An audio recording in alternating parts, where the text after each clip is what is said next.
राधा वल्लभ शेरवंश। आज के इस वीडियो में हम जानेंगे कि हरियाली तीज का जो त्यौहार है वो कब मनाया जाएगा 2025 को। इस साल 2025 में हरियाली तीज का जो उत्सव है वह 27 जुलाई दिन रविवार को मनाया जाएगा। अब जान लेते हैं कि हरियाली तीज का क्या महत्व है और यह त्यौहार हमें किस तरह से मनाना चाहिए। जो हरियाली तीज का त्यौहार है उसमें शिव शंकर भोलेनाथ और माता पार्वती की पूजा विशेष रूप से की जाती है। ऐसा कहा जाता है कि माता पार्वती ने कड़ी तपस्या करी थी, जिससे प्रसन्न होकर इसी हरियाली तीज के दिन भोलेनाथ ने माता पार्वती को दर्शन दिया था और उन्हें अपनी पत्नी के रूप में स्वीकार करने का वचन दिया था। माता पार्वती ने भी शिव शंकर भोलेनाथ को प्रसन्न करने के लिए, उन्हें पति रूप में प्राप्त करने के लिए इस हरियाली तीज का व्रत किया था। शिव शंकर भोलेनाथ की पूजा आराधना सेवा करी थी। इसलिए ऐसी मान्यता है कि जो भी कुंवारी लड़कियां हैं, जो विवाह करना चाहती हैं और अपने जीवन में अच्छे वर को वरण करना चाहती हैं, उन्हें इस हरियाली तीज के दिन व्रत अवश्य रखना चाहिए। शिव शंकर भोलेनाथ और माता पार्वती की पूजा अर्चना आराधना अवश्य करना चाहिए। उससे उन्हें अपने जीवन में अच्छा जीवन साथी अवश्य ही प्राप्त होता है। और जो भी स्त्रियां शादीशुदा हैं, सौभाग्यवती हैं, उन्हें भी अपने अखंड सौभाग्य के लिए इस दिन शिव शंकर भोलेनाथ और माता पार्वती की पूजा अर्चना अवश्य करना चाहिए। इससे उनका सौभाग्य अखंड रहता है। हरियाली तीज के दिन सभी सुहागन स्त्रियों को अच्छे से 16 श्रृंगार करना चाहिए, हरे हरे वस्त्र धारण करना चाहिए, हरी चूड़ियां पहनना चाहिए। देखिए, यह जो हरियाली तीज का उत्सव हम मनाते हैं, यह श्रावण के महीने में आती है। और जो श्रावण के महीने में जो वातावरण में परिवर्तन होता है, जो हरियाली आती है, क्योंकि जो प्रकृति है वह भी हमारे हरि का ही स्वरूप है। प्रत्येक कण कण में हमारे भगवान ही विद्यमान है। इसलिए हम इस तरह हरियाली तीज का उत्सव मना के, हरे वस्त्र धारण करके उस नई ऋतु का, नए आनंद का, नए उमंग का स्वागत करते हैं। हम सभी को इस त्यौहार को बहुत ही आनंद, उमंग और उत्साह के साथ मनाना चाहिए। हरियाली तीज का वृंदावन में भी बड़ा ही विशेष महत्व होता है। वृंदावन में इस हरियाली तीज से हिंडोले उत्सव मनाए जाते हैं। यानी कि वृंदावन में जो भी, चाहे छोटे से छोटा मंदिर हो, चाहे बड़े से बड़ा मंदिर हो, सभी मंदिरों में झूले डाले जाते हैं। शामा शाम को झूला झुलाया जाता है। इसे हिंडोला उत्सव बोलते हैं। सारे मंदिरों में इस दिन शामा शाम बाहर आते हैं और बड़े भव्य भव्य झूलों पे झूलते हैं।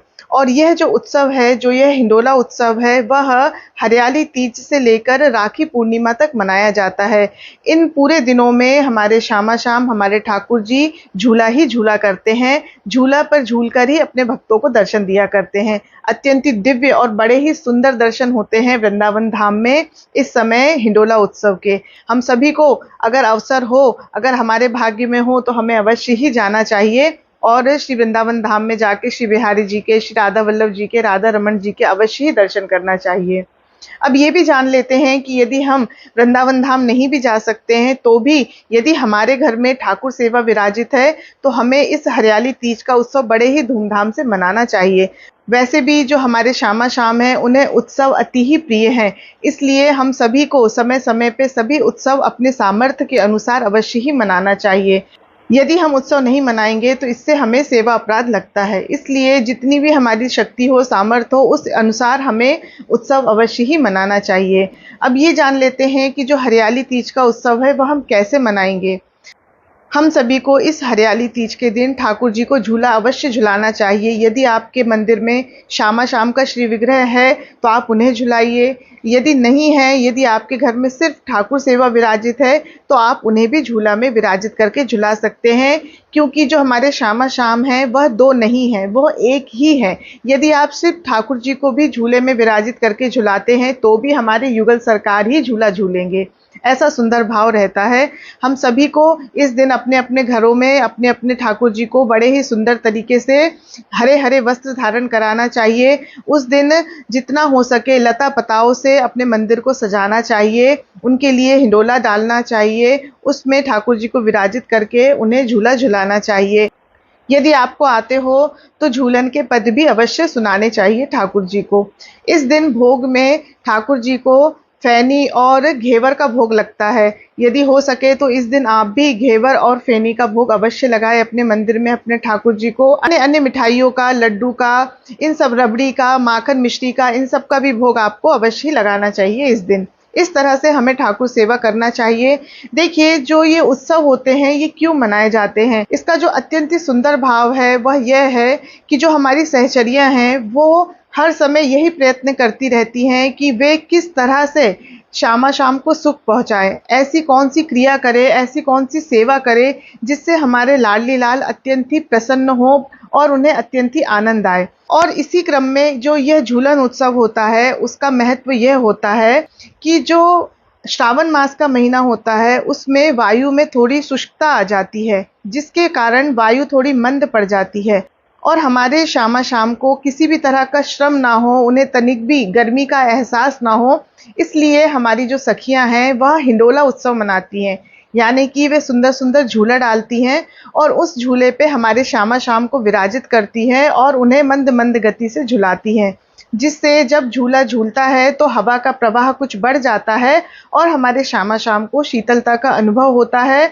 और एक सुंदर भाव यह भी है कि जब हिंडोले में हमारे शाम एक साथ विराजित होते हैं तो वे अत्यंत ही पास-पास बैठते हैं, अत्यंत ही नज़दीक विराजित होते हैं, जिससे हमारे श्याम सुंदर और हमारी श्री जी दोनों को ही अत्यधिक सुख पहुँचता है, क्योंकि दोनों ही एक दूसरे से एक पल के लिए भी विलग नहीं होना चाहते हैं। इस तरह से जो ये हिंडोला उत्सव है उसका अत्यधिक महत्व होता है। इस झूलन उत्सव का एक सुंदर भाव यह भी होता है कि जब सहचरियाँ सुंदर झूले बनाकर उसमें शाम को विराजित करती हैं और जब वो उन्हें झुलाती हैं तो झूलते समय हमारे शाम के जो पग तलियाँ हैं उनके दर्शन हमारी सहचरियों को होता है और जिन्हें देखकर, जिनके दर्शन करके उन्हें अत्यंत ही सुख पहुँचता है, अत्यंत ही आनंद आता है। इस तरह से इस झूलन उत्सव को मनाने का विधान है। इस तरह से हम सभी को इस झूलन उत्सव को अवश्य ही मनाना चाहिए। और इसमें एक और महत्वपूर्ण बात वह यह है कि जो रात्रि में जब हम शयन कराते हैं शाम को, तो खास तौर पर इस दिन हरियाली तीज के दिन जो हमारे शाम के लिए जो हम शैया तैयार करते हैं, जिस पे वे शयन करते हैं, वह गुलाबी कलर की होनी चाहिए। गुलाबी कलर की शैया पर ही हमारे शाम को इस दिन शयन कराना चाहिए।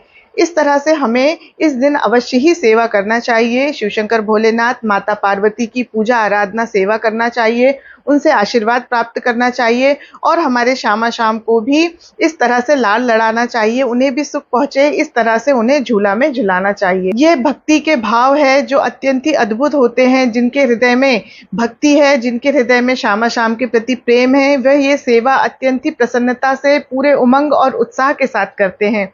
इसलिए हम सभी को ये सारे उत्सव समय-समय पे मनाते रहना चाहिए, जिससे हमारे शाम की असीम अनंत कृपा हम पर बरसे और हम सदा प्रसन्नचित्त रहें, आनंदित रहें और सदा भगवत सेवा में तत्पर रहें। यदि आपको आज की ये जानकारी अच्छी लगी हो तो अधिक से अधिक लोगों तक इसे शेयर करें और मेरे चैनल को लाइक करें, सब्सक्राइब करें और कमेंट भी अवश्य करें। जय जय श्री राधे।